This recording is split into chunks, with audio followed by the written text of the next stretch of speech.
Hello my friends, HM here. Now a lot has happened in the past 24 hours since I made my last video.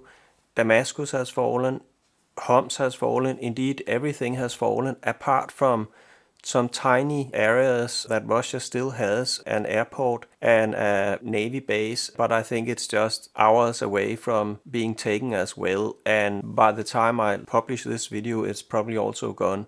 So Syria definitely has new rulers. The question is, will it be any better than Assad? Will they also be brutal as before? Will the war stop? Some of these questions I will go into here, but it's mostly just a news update about what is happening on the ground. So if you think that sounds interesting, keep watching. Now, before we begin, I'd like to say thank you to the 50 new subscribers since my last video yesterday. And I'll also say thank you to those who donate to the channel. You make this channel possible. I'm very grateful for that. Also, I'm grateful for those who are commenting in the comment section. It helps with the algorithm, plus there are interesting thoughts that are in these comments. And also, I'm happy to get a little bit of encouragement and also critique if you have it. So thank you very much for that. Let's get on to the video. Okay, so here we are back with a map of the current situation here in Syria. If I zoom a little bit in, you can see from yesterday, green means rebel forces from all kind of groups. And the yellow here means Kurdish rebel forces. As you can see, there's nothing left really of the regime that was shaded in pink. It's basically gone. Even the Mediterranean area here has been taken by rebels. And of course, Damascus has been taken by rebels within the last 24 hours, and also Homs. Everything is gone. Assad is definitively gone. He might even be killed. There's a rumor, there are two dots here, these airplanes here. There's a rumor that an airplane went up from Damascus. First it flew towards Iraq, then it turned around and towards this Mediterranean region. And then it basically perhaps crashed or something because it went off the radar in an area where there wasn't an airport. So maybe Assad was on that plane, but it's pure speculation. I think Assad left Syria 2 days ago, and he is either in Tehran as rumored, but there was also another rumor that he had gone to another Middle Eastern country and he stays there. I don't think he is dead, and I think it was somebody else who crashed in that airplane. Anyway, the fact is that there's nothing left of the Assad regime, but if we zoom in here, we can see that there is an airport here, and it's still this red color. That is Russian airbase is still operating there. By the time I get to publish this video, I think it will also be gone with that airbase because things are moving so fast. And there's another area here, if we zoom in, and that's this naval base that Russia also got. What we can conclude here is Assad is gone forever, and so is the Russians. They're also gone forever.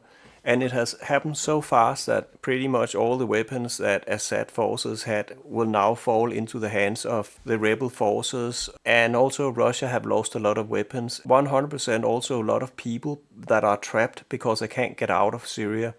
Some of them will be killed. They are not liked, of course. A lot of them are being hunted down and likely killed. What else has happened in Syria? Well, Israel has started a bombing campaign. I guess they are under the philosophy better safe than sorry, and they are bombing all the arms depot of Assad regime, especially here down in the southwest area of Syria. They are bombing. All the blue dots here are bombing raids by Israel.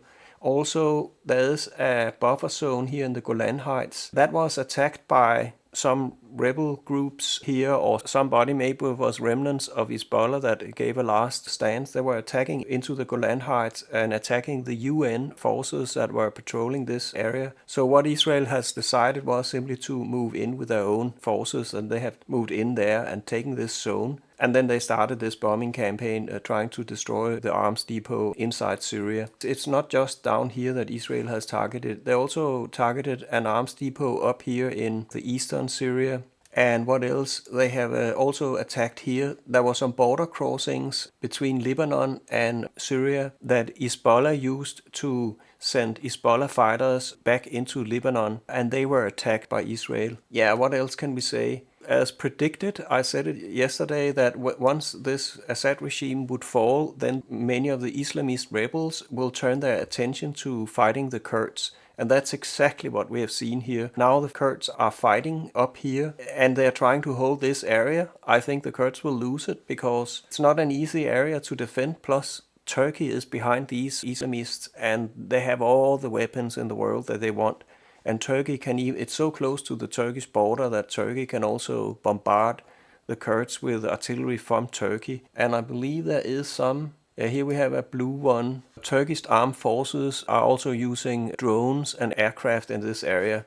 That was this, you can click these small dots and get more information. Let's see up here. That's probably also Turkish, Turkish armed forces hit Kurdish targets in the villages of blah blah blah with artillery fire from Turkey.